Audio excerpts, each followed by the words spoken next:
There's a superstar inside of you. Niccolo Paganini was still considered one of the greatest, if not the greatest violinist of all times. One night he was preparing to perform. Right before he walked out on stage, he realized he couldn't find his violin. He panicked.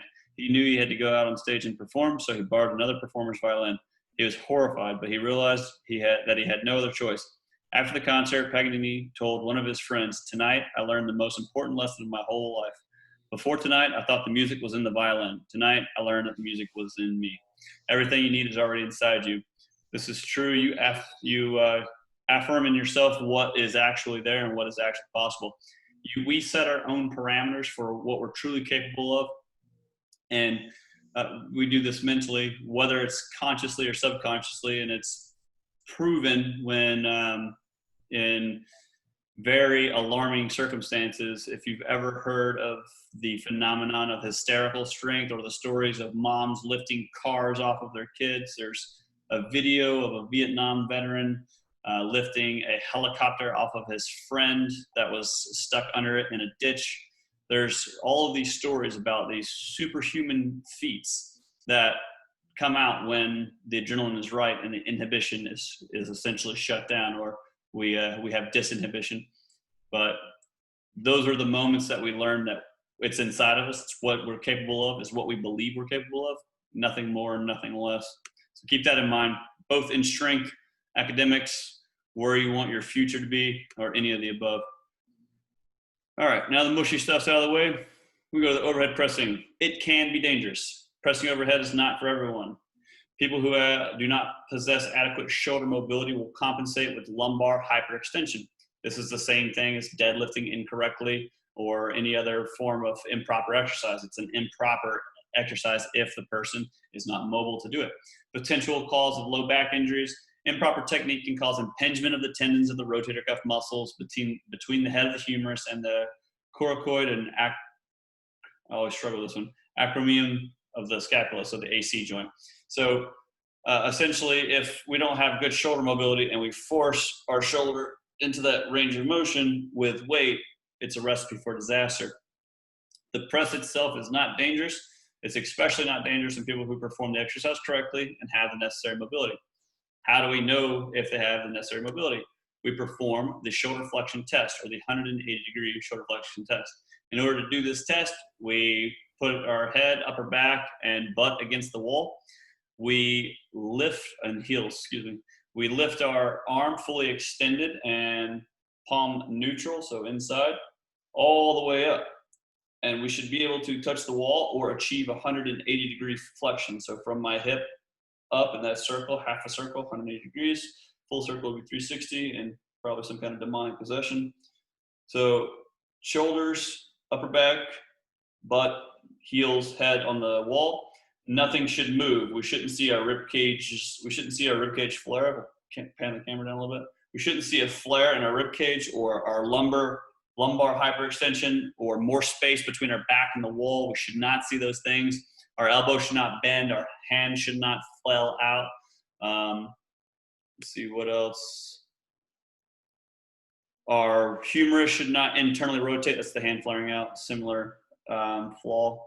And we should be able to achieve full range of motion. So any one of these things present themselves, it is a fail. We have failed the shoulder mobility test, and it's probably not indicated for someone to overhead press in that circumstance. The way you pass the test is don't demonstrate any of those flaws and achieve the full 180 degrees. So 180-degree shoulder flexion with no compensation and without leaving the wall. If any of these compensations are present, the client is not ready to safely overhead press. Overhead press setup. Overhand grip. So obviously our palms are going to be facing away from us, or our hands will be supinated. Remember, we can't hold sup in pronation. So pronated, sorry, they'll be pronated like away from us. A little bit wider than our shoulder width. We have a slight vertical, slight pitch to our forearms. They won't be completely vertical. You do want them as vertical as possible. For joint stacking, this reduces the amount of torque on the joint, specifically the elbow. If your hands are outside of your elbows significantly, it's going to put a lot of pressure on the elbow. Forearm should be vertical to decrease the moment arm, so it does help for a better drive, but again, it will be a little more comfortable with your hands slightly outside. Bar should be in proximal part of palm, directly over top the bones of the forearm while pressing. We also should have an engaged forearm. We shouldn't just allow the bar to set in our hands, especially not off of the bones in our wrist. If it's set back here, it's going to put a lot of pressure on the wrist bones, and over time we'll most likely develop arthritic-like symptoms. So we want to have it in the meaty portion of the palm, over the bones of the forearm, and an engaged wrist or forearm. Chest is up, upper back is tight. Same thing with lifting almost all exercises. We use the Valsalva maneuver, big air in before we begin the lift. Forced exhalation against the closed epiglottis, drive with the legs all the way through. Bar rest on the anterior deltoids before beginning to press. So that's the setup. Execution, we take a deep breath, Valsalva maneuver, push your hips forward slightly to cause a little bit of a lean back. This is just to clear the face. We're not leaning back very far. We're not arching as we try to push up. We're just trying to clear a little bit of room for the bar to go over past our nose without getting a bloody nose. Allows you to clear your head. Bar path should be as straight as possible. The shortest distance between 2 points is a straight line. The less distance you travel, generally the quicker you travel, the quicker you travel, the less time and attention. So it's all about physiological advantages when performing this exercise. So you want a straight bar path. You want your joints stacked. You want to stay tight. Drive your bar straight off of your shoulders. Once you clear your head, push your head through as if you're peeking through the window at the top. Now, it's not a dramatic throwing your head through. It's just for that full lockout at the top. It should be bicep, ear, bicep. Bar should be directly over your glenohumeral joint and midline of your feet. This will do two things. It will set the base of support correctly, so the bar will be perfectly over the base of support. Also, when you're fully extended and directly over, you're reducing the amount of muscular engagement or involvement in stabilizing that bar. It's like unracking a very heavy squat bar. If I bend my hips a little bit, flex my hips a little bit, flex my knees a little bit, and just hold the bar, I'm going to get very tired very quickly. Whereas if I just stand all the way up and fully lock out my joints and I'm directly over those said joints while they're fully extended, my muscles are doing a lot less work. Remember, you can produce the most force closest to your resting length. So if your resting length is fully extended, then you'll be able to produce a lot of force that way. So the weight on the bar or the force of the bar won't seem as heavy relatively. Lock your arms out. Bar should be directly over your glenohumeral joint and midline of your feet. Shrug your shoulders, humors to ears. Bars return the same path to your shoulders for a straight line. Joint actions and prime movers. We have shoulder flexion. Prime mover is anterior deltoid. Elbow extension. Prime mover is the tricep brachii. Stabilizer muscles are abdominis, spinal erectors, quadriceps, gluteus maximus, scapulus, and traps, trapezius. If we were to do a biomechanical breakdown as if we were to do it for the practical, we would say the overhead press is an upper body pressing motion. The way we'd set up is our hands slightly outside of shoulder width, forearms fully vertical. Take a big breath using the Valsalva maneuver. Drive the bar in a straight line, pushing your hips forward slightly, allowing your bar to clear your face as straight a line as possible. Fully extend all joints. Take a breath. Bring the bar back down the same path that it went up. That would be your setup and your execution. And then you go through the joint action prime movers. The joint actions of the overhead press are shoulder flexion via the anterior deltoid and elbow extension via the tricep brachii, while using stabilizer muscles to keep the torso isometrically stabilized. Abdominal, spinal erectors, quadriceps, gluteus maximus, scap, and trapezius. Common flaws are a loopy bar path, not fully locking out the elbows, leaning back too far, hitting yourself in the face with the bar, and elbows flaring out. The progression would be 180-degree shoulder flexion test to ensure that the candidate is safe to overhead press, PVC pipe overhead, or dumbbell overhead until stability is achieved, then PVC, then empty bar, and then barbell, then push press, then jerk, then split jerk. That would be the order of progressions. We haven't gotten there yet, but we're going to go down the list. That took about a minute and a half fully to do, and that's all it is. It's appropriate content, it's confidence, big time confidence, and it's understanding the movement. If you trip, stutter, and stir over your words multiple times, practice. It doesn't, what does it hurt? Just practice. Do it again. Delete the recording and do it again. If we were doing this in person, you'd have one shot. You're doing it over a video. So make it perfect. Make it perfect, submit it. That's all. All right, overhead press progressions. PVC overhead, dumbbell overhead, alternating at the bottom, alternating at the top, dumbbell overhead, regular, barbell overhead press, push press, jerk. Difference between a push press and a jerk. Does anyone want to take that on? Anyone know?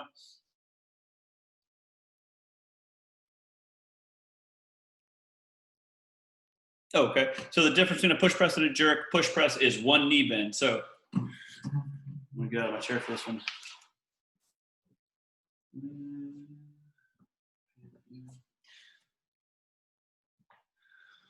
All right, so a push press, we're gonna have one knee bend. So our bar's in position, our forearms are vertical to the ground, perpendicular to the ground. We're gonna dip one time and then drive up. So once we bend our knee, we fully extend and then we not re-bend. Whereas a jerk, there's two, there's a couple of different style jerks. One is the common split jerk, and one that I go with the root. But dip just as if we were to push press, and then we launch up, drop down, and catch the weight in a split position versus a push jerk where we would just double knee bend. So either way, there's a double knee bend. One you would do a split in front, which is a split jerk, and one you would not do that, which is just a regular push jerk.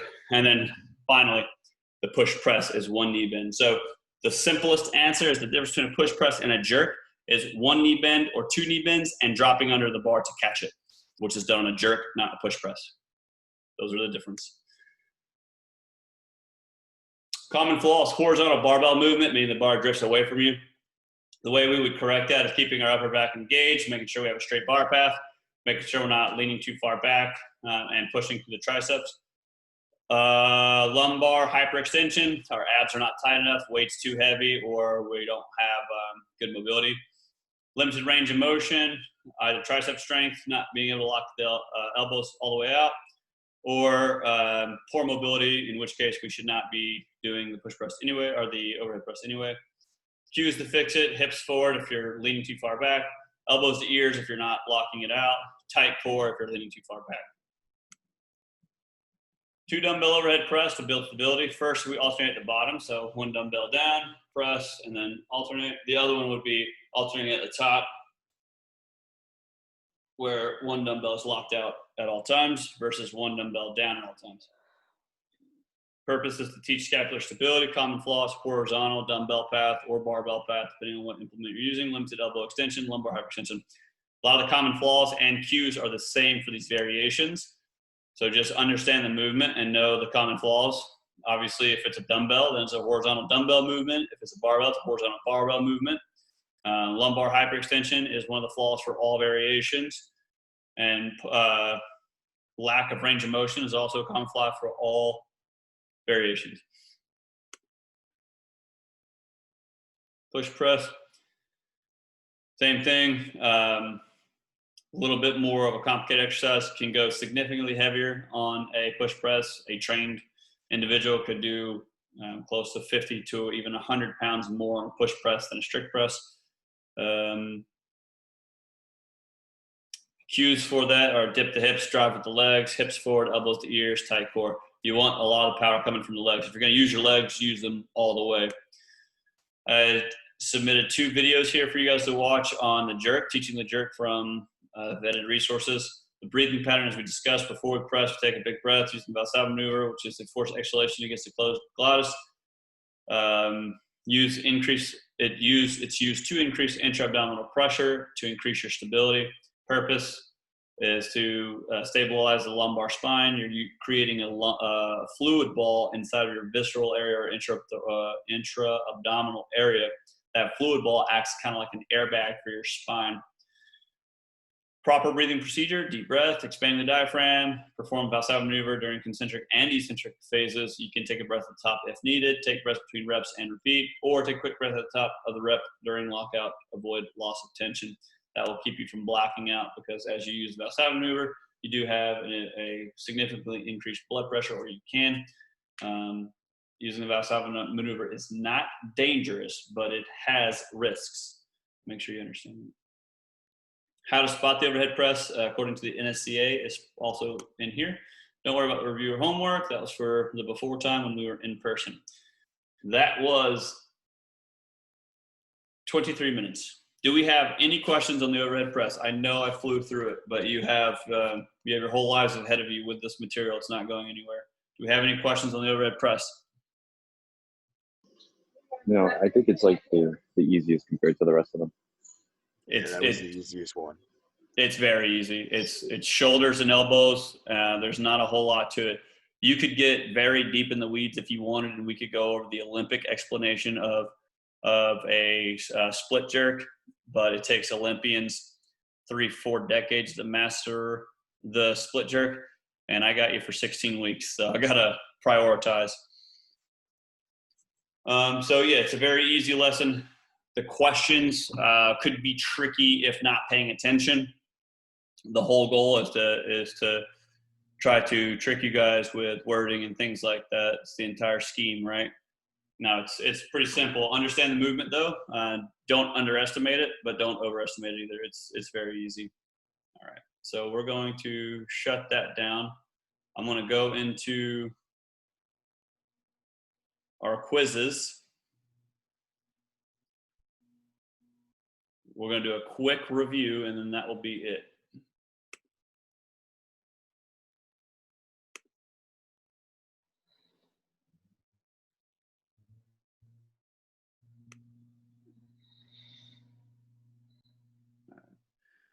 No different attributes and characteristics of a leader, but don't worry about that too much on the midterm. Don't try to memorize a specific definition because I don't think it can be defined very well. Anaerobic fitness. Who wants to take a shot at that? We got to be quick. So someone either volunteer or type it in the chat for me. Someone define it and we'll dissect it. We'll do it that way. Do it in the chat.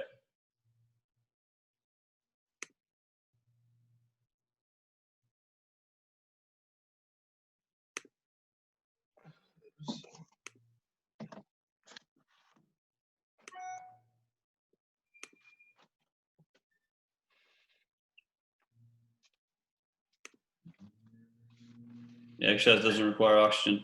So to be a little bit more specific, it is exercise. Anaerobic fitness is exercise that uses the anaerobic energy systems for energy, which is ATP, PCR, and glycolytic. So don't overthink it. Under 2 minutes, too? Yes, thank you. Under 2 minutes as well, because it's specific to the energy system. Good job. Make sure, so those are your critical criteria is length of time, intensity, and energy systems. So if you hit those three, you got it.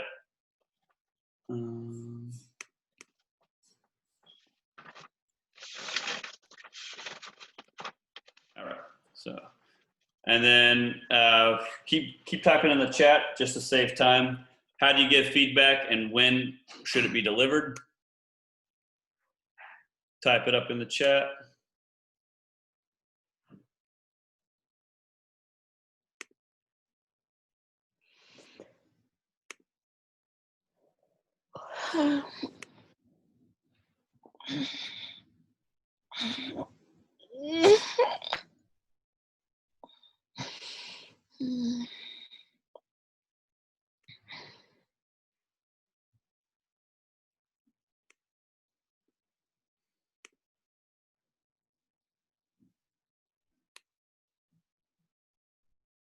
What was the last question on there? I've already went to the next quiz. We got 3 new questions. There we go. Yeah, after movement, or if they are in trouble or injury. So that's the one caveat to that. So good job, Fiona, on that. It should be delivered after the technical movement is performed, so that you have their full attention, unless it is causing them damage. It does not always have to be positive. I know a lot of us put that in there on our quizzes. It doesn't always have to be positive. It should be clear and concise, to the point, delivered in a sandwich type format. This is what you did. This is what you did wrong. this is how to fix it. You always want how to fix it to be the last thing, so it's fresh on the memory going into the next attempt. So what you did wrong, how to fix it. Or what you did, what I want you to do, how to get there. All same thing. So testing, again, we'll stay in the chat here. Why do we test? Go ahead and chat, type it up. Give me 1 second.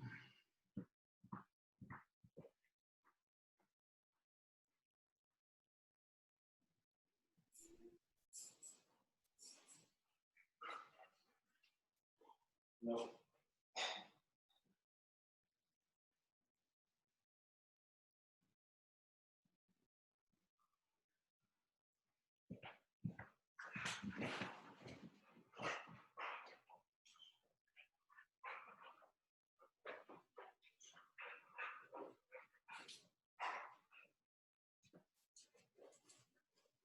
Keep answering those questions in the quizzes, and we'll talk about them.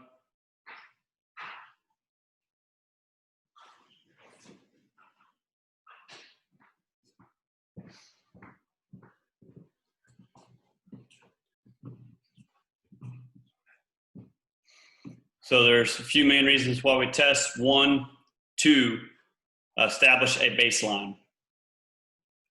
2 is to build a program and develop goals. So it's 2 different ones. The order is kind of immaterial. So establish a baseline, that would be first. Develop goals, build a program, track progress. So that's essentially the main reasons why we would test. Establish a baseline, develop goals, track progress, build a program. There we go.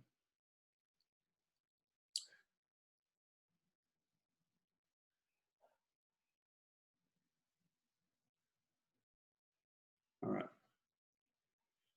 A test for each component listed. Muscular strength. Give me 1 test for muscular strength. Remember, when we're talking about muscular strength, we're usually talking about maximum strength. So let that be your hint. Type it up. What's 1 test for muscular strength? Someone else, what's 1 test for muscular endurance? Someone else, anaerobic capacity. Someone else, aerobic capacity. 1 rep max bench. Yep, max. 1 rep max for essentially anything would be a strength test. Good job. Yep, and then let's get muscular endurance.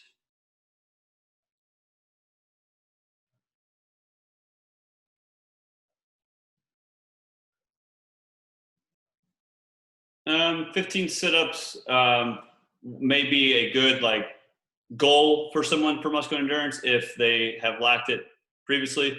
Push-up test would be a better way to word it. You could say a sit-up test is a good way to test muscular endurance of the abdominal muscles.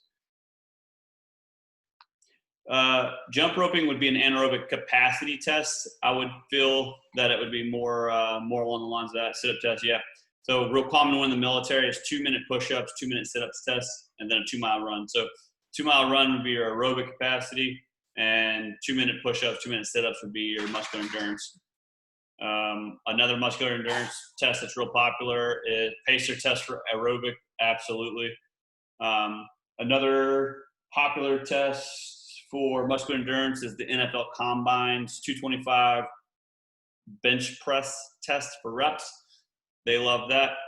Other ones would be 50% body weight squat reps. You can get really creative. There is no right or wrong answer on what kind of test, as long as the test is valid, meaning it actually tests what you're saying. So validity in these tests are what matters. Remember, we went over validity and reliability, inter-rater reliability, things like that.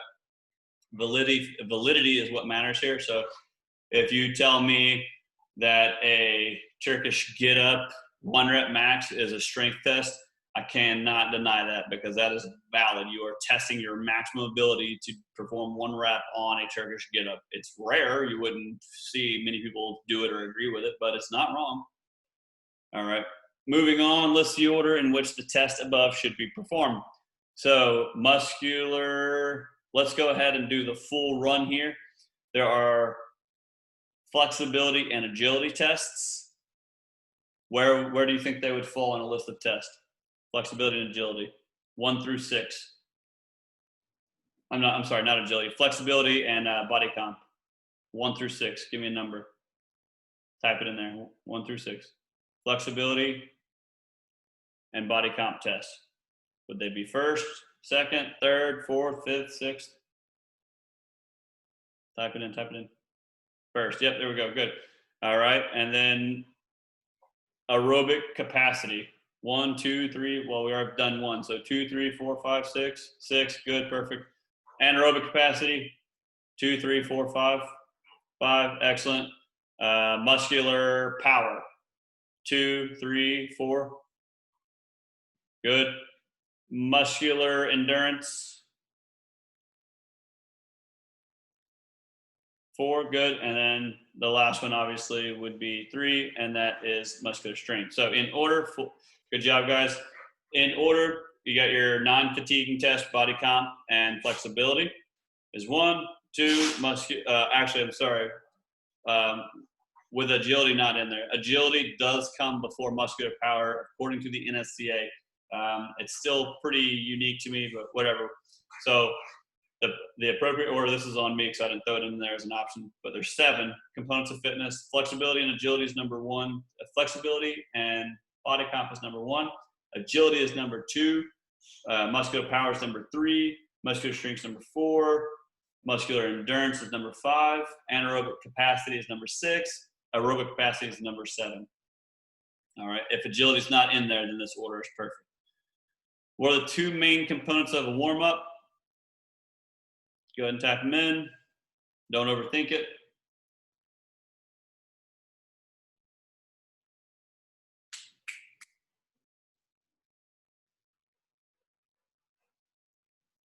Someone has to know this answer. 2 components of a warm-up. Dynamic and static is close. It would be specific in general. So you have your general warm-up, which is to reduce risk of injury and increase temperature.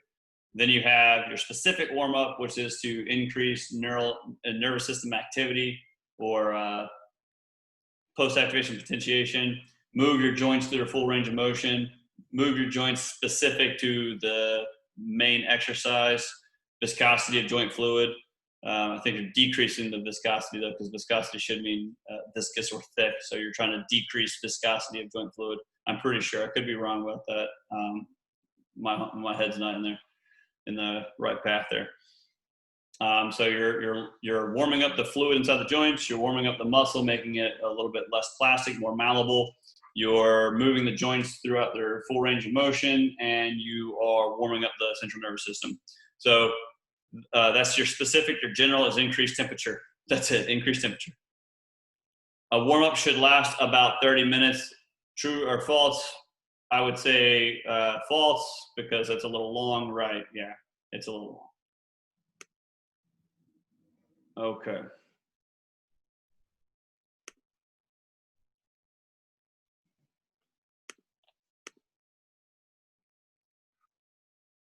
Unit 3.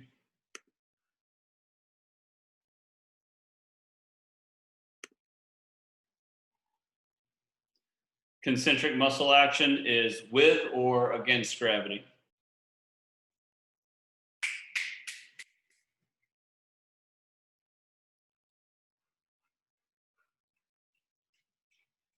Against, correct. Eccentric is with or against? With, good. Isometric is muscle lengthens. Sorry, muscle does not lengthen. Muscle is engaged but does not change length, which is static, exactly. Good job.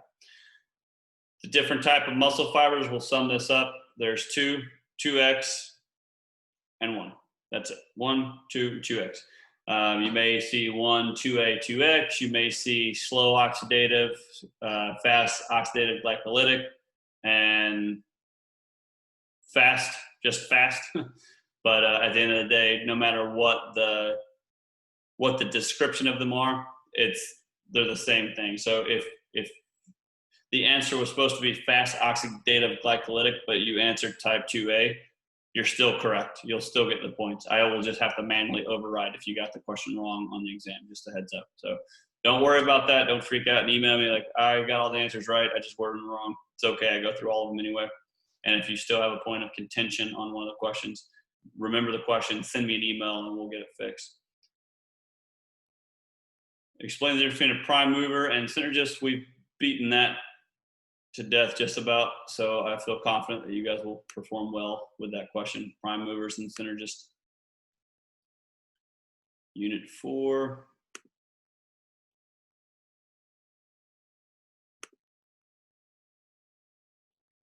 List the joint actions, prime movers at the hips during the concentric portion of the back squat. So someone hit me with an A, B, C, or D here in the chat. Yeah, tell me exactly 1, 2, and 2x. And you can call it 1, 2A, and 2x, or slow oxidative, fast oxidative glycolytic, or fast twitch. It's all the same. Someone hit me with the chat A, B, C, or D for question 1.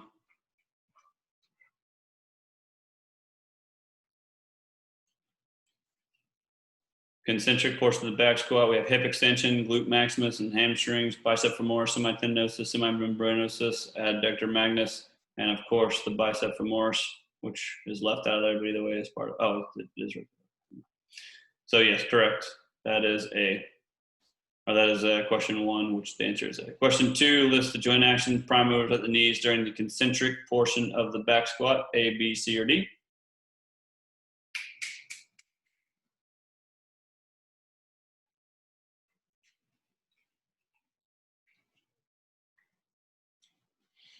We have hip extension.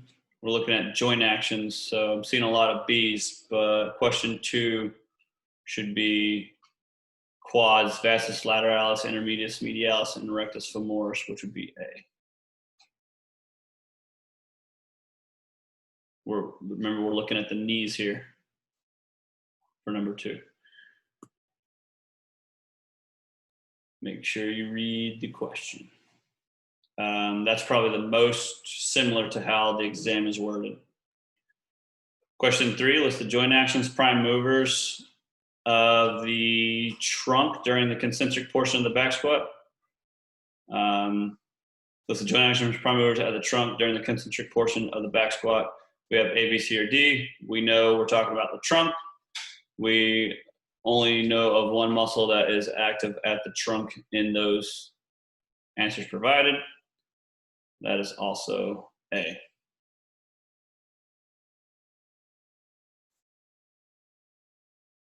All right, let's go. Hit me with cues for the back squat in the chat.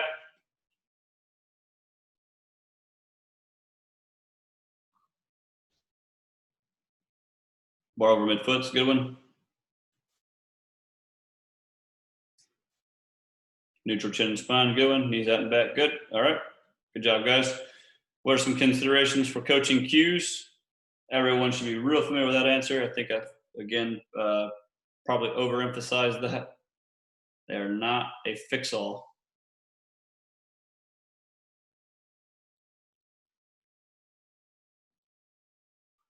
So with chin high, if we, again, I'll walk over to the middle of the room here.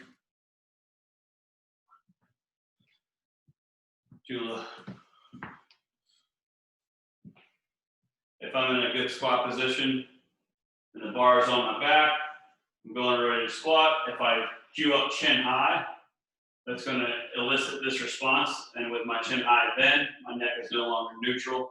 I have a crane neck, which is not neutral spine. So no problem. It does need to be neutral, not chin high. It's just kind of like a play on words, or not a play on words, but a little trickery. I want you guys to think rationally. Explain the effect of bar position on body position.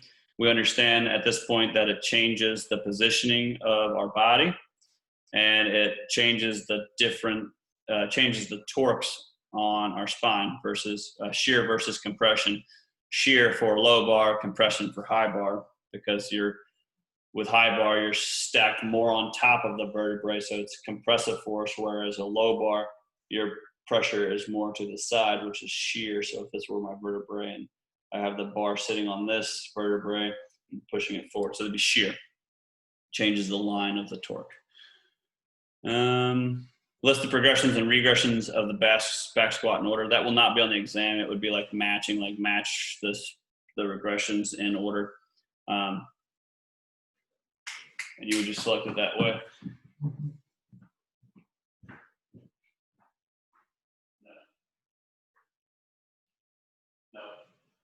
No. Yeah.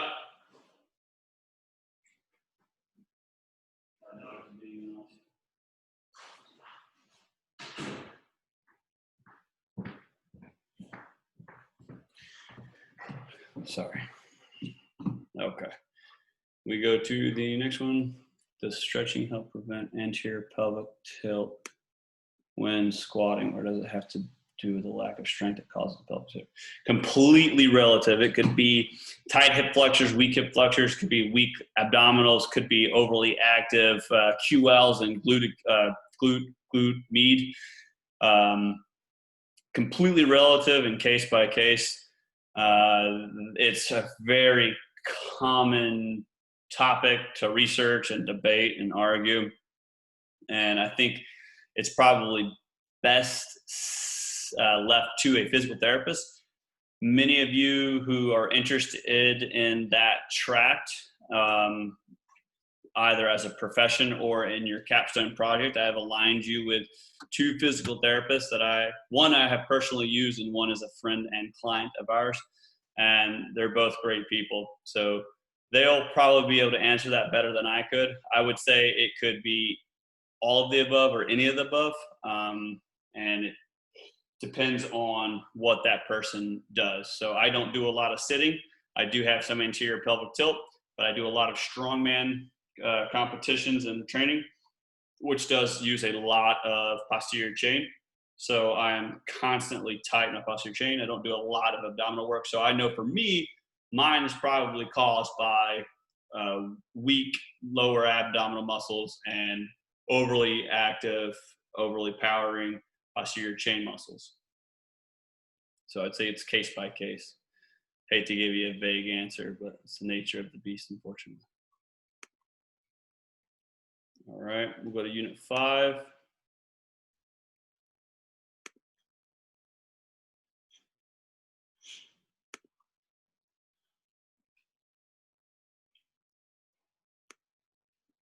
So know the joint actions and prime movers for the bench press and push-up, the squat, the deadlift, the pull-up, and overhead. Yes, it's a lot, but once you get through the midterm, you will be basically in the clear on most of this stuff, or just already know it from memorization. Don't worry about listing the cues for the bench press, but understand the cues, understand the proper positioning and how you could cue someone to get there. When is the midterm? Next week.